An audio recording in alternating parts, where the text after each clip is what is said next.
The name of my blog is The Fashion Poet, and I originally wanted to be a poet when I was in college.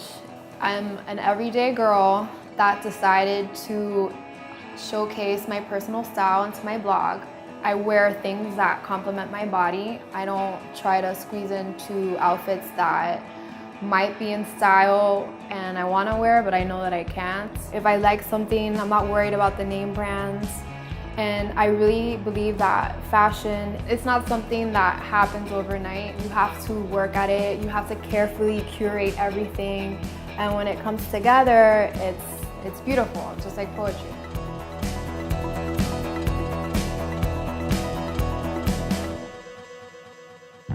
Who's there, Omo? Who's there?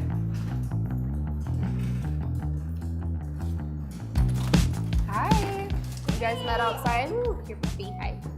How are you? Over time, I realized that in order to make something big and great, you gotta get a good team on. So I brought in Poise, who's worked with me several times on different shoots, from NBC segments to swim lounge that I just did called Escape Miami. I needed another intern to also assist her, so I brought in Leah. She's a retail merchandiser at Sears. And Maylene is gonna be the photographer that I'm working with.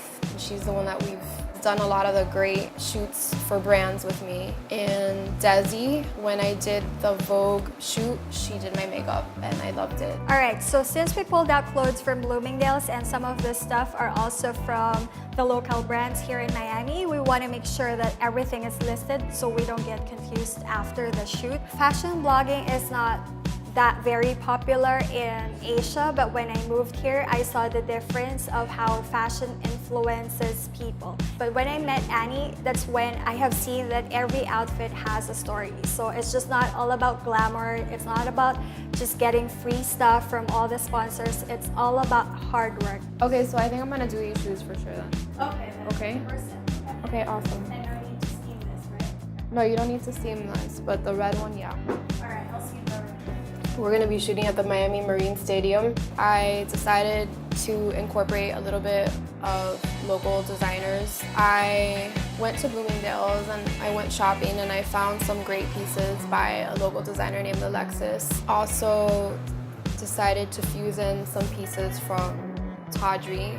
And then I'm also gonna be wearing a dress. It's black and white. I'm really into that whole black and white trend right now. Those are Adriana Castro. She's a logo designer. Working with Annie has changed my perspective on the world of fashion blogging because I get to see it for what it is, which is a business on its own. So it's not just, like shopping every week and posting pictures, but it's more like getting a theme for what you want to photograph, listing where you got the items from, and she has done a lot for businesses, for fashion designers, for local fashion designers.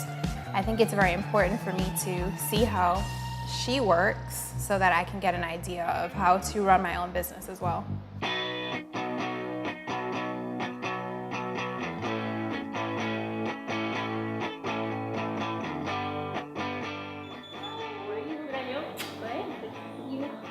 Welcome. Thank you. So this is the kind of makeup that we're going for today. Okay. You see, it's really plain, really natural, but what is most of the attention here is the lips. So we can check the lips with Okay. different ones. Annie's makeup today is really natural. It's really simple. It's a makeup that you can use it every day. You can do it by yourself also. I think I'm gonna keep my hair straight. So maybe or what do you think? Or should I put body in We'll it? add some a little bit volume, Okay. and that way you can move it to the left or the right. It doesn't matter. Okay. One of the things that's really important to me as a fashion blogger is definitely representing the city that you're from and doing something that's very accessible for my readers so that they can recreate the look if they want to. That's why today I'm fusing not only my outfits, but accessories and even my makeup with homegrown labels.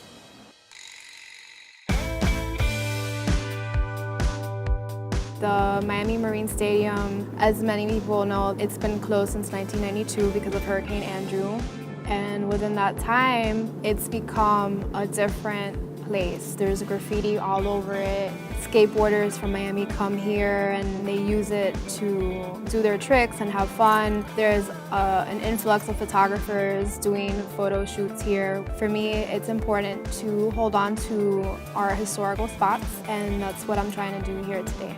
Annie stands out as a blogger, I think, because she does love her city and she ties in current events, landmarks, and she really works very well with locals and trying to basically shine light on everybody.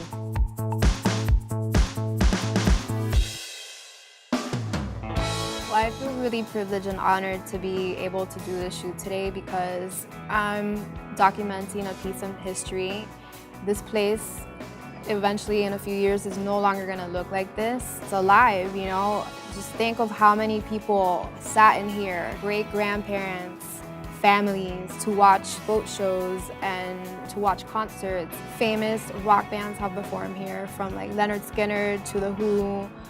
Jimmy Buffett's performed here. Even Richard Nixon was here when he was campaigning for office with Sammy Davis Jr. I kind of want to bring that out in the blog and let people know what's going on. What's happening here is a community coming together to embrace a structure that was abandoned and to pick it up and put all those pieces back together and bring it alive. And I'm so excited to come here when it opens again and to see a concert here, because to see a concert with an ocean as a backdrop with a beautiful breeze blowing, there's nothing like that in the world. And that's why Miami is very special.